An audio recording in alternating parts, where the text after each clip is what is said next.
Je vois encore des gens coder avec au moins 5 pages de CSS, mais vous voulez vraiment pas passer sur... Non, non, on n'a pas envie. Et ce pour 3 raisons. La première, c'est qu'on n'est pas des crasse-pouilles. On n'a pas envie de venir polluer en fait notre JSX, notre HTML, avec des classes utilitaires qui font 90 km de long, ça va rendre le truc super chiant à maintenir, c'est dégueulasse. Non, on n'est pas des crasse-pouilles. Deuxième raison, j'ai pas envie de perdre tous les skills que j'ai gagnés en CSS et en SAS qui me permettent d'être le plus flexible possible dans les entreprises, de rejoindre tous les projets que j'ai envie.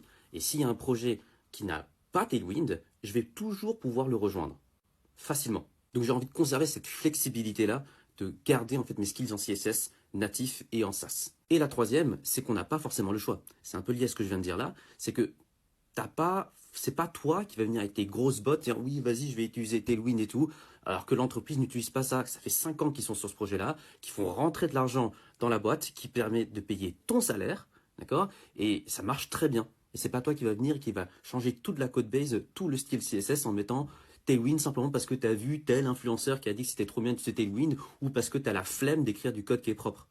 Maintenant, si tu veux une alternative qui te permet de garder tous tes skills en CSS, qui te permet d'écrire du code qui est clean et qui est très demandé par les entreprises encore aujourd'hui, bah, c'est Style Component ou Emotion ou même SAS qui est encore utilisé dans certains projets. Mon conseil, c'est plutôt de rester sur des technos que tu sais qui vont rester là pour la longue durée et pas être le fruit en fait d'une hype qui monte à un certain moment et qui, ça se trouve, va disparaître. Ça, j'en sais rien. Mais en tout cas, CSS, ça va rester, ça c'est certain. Et ça, c'est certain, ça va rester.